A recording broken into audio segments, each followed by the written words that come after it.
maxaad kala socotaa qaabka khiyaanada leh ee dukaamada lacagta ay kaaga dhigtaan adigoo ku talagalay lacag yar kadibna markii aad ka soo baxdo aad ka shalaydo oo aad eegto dhammaan rasiidyada aad wax ku soo iibsatay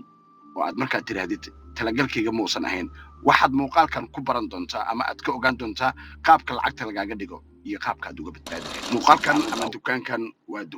dukaamada ugu waaweyn dalkan Finland cunnada laga soo iibsado marka waxaan ku dabaqaynaa dhammaan markii aad iridda hore aad ka soo gasho indhahaaga waxa ay ku dhacayaan waa waxa naftu ay u baahan tahay oo dhan waana dabcan waxa aad u timid dukaankan in aad ka iibsato laakiin haddii aad mar walbo dukaanka markii aad guriga ka soo tegayso dukaanka soo aadayso aad kusoo talagashay inaad ku soo iibsato in ka yar 30 euro oo aad laabato adigoo 70 euro wax ku iibsaday ogow waa lagu khiyaamiyey khiyaanada halkan ayaan kaga sharxi doonaa muuqaalkan si fiican ula soco gaarsii asxaabta kula midka ah ee ayaguna dhibkan uu haysto dhammaan dadka soomaaliyeed ma ku baraarugsano in ay khiyaanadani ay jirto oo loo diyaariyey qaab farsamaysan qofka markii uu kasii baxana uu ku baxo asagoo jeebkiisu maran yahay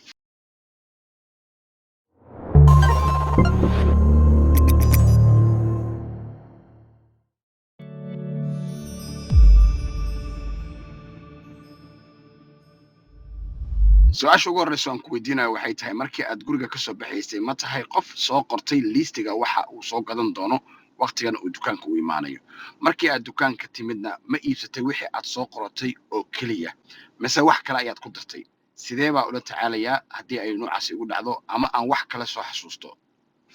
khiyaanada ugu weyn waa indhahaaga meesha ay qabanayaan mar walba indhahaaga waxay qabanayaan shayga qaaliga ah waxay ku aadan yihiin ugu yaraan madaxaaga indhahaaga inta la eg tusaale saliid ayaad soo doonatay saliid caddeedan waa tan dhulka taalla laakiin waxa kor kow indhahaaga ku dhacayo waa saliidda kale ee qaaliga ah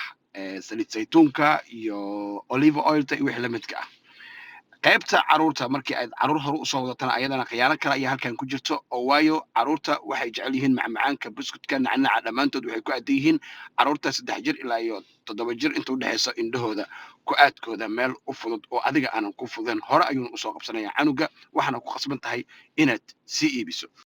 waxaa intaasi kuusii dheer waxyaabaha raqiista ah oo dhan waxay jiraan iskafaalaha meel ka sarreysa meel gacantaadu ay gaarayso haddii kale meel jilibkaaga ka hooseeyo waana sirta iyo qaabka dukaamada ay u shaqeeyaan haddii aad marka dukaanka aad usoo gashay inaad caano iibsato tusaale oo kale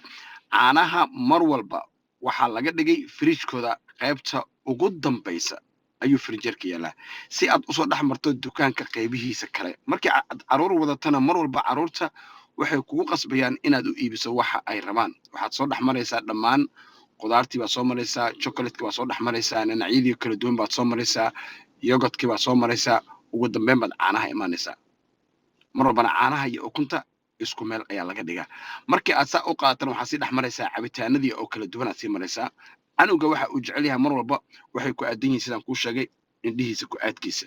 waxaana laga yaabaa adigoo usoo baxay inaad 20 euro ama 30 euro aad ku adeegatid in aad noqotid adigoo 70 euro ku adeegatay waana sirta carruurta waa inaad ku mashquulisaa markii aad dukaanka imaanaysiin adigoo waraaq liistiga soo qortay isla markaa liistiga inay kula adeegaan oo aad mar walba waxaad u baahan tahay ayaga aad u yeerisid kadibna ay kusoo qabqabtaan ilaa dukaanka laga baxana markaa ay sidaa mashquul ku ahaadaan laakiin ha iloobin ubadka wixii aad u gedi lahayd oo adiga aad soo qorshaysatay inaad u iibisana meesha kama maqno balse waxaa la diidan yahay waxaadan ku talagelin ama cunugii inuu kugu dul ooyo sidaas ayaana uga badbaadi kartaa sirta ama khiyaanada dukaamaysiga dukaan walba sida uu u dhisan yahay waa loogu talagalay ilaa aad ka soo gasho ilaa aad ka baxdo in ay lacag kaa reebtaan qayb kastoo aad soo maraysana indhahaaga waxay ku dhacayaan waxyaabaha markaas aad naftu ay jeclaysato waxaadan ku talagelin markaas haddii aad qaadato ogow waxaad luminaysaa lacagta dakhliga soo galo marka loo qabiyo 4 qayb ka mid ah ayaad bil walba luminaysaa taasoo meelo badan kaaga soo bixi lahayd haddii aad carruurta dhar ugu iibsan lahayd haddii aad noloshaada wax kale ugu qaban lahayd iyo haddii aad saving u dhigan lahaydba waa muhiim marka qof walba inuu ku baraarugo una fahmo haddii aad jaraad ku aragto mid faa'iido badan fadlan like ta saar si ay dad fara badani ay u gaarto annagana ay noo noqoto dhiirigelin si aan ugu dhiirano inaan soo saarno muuqaalo kaloo badan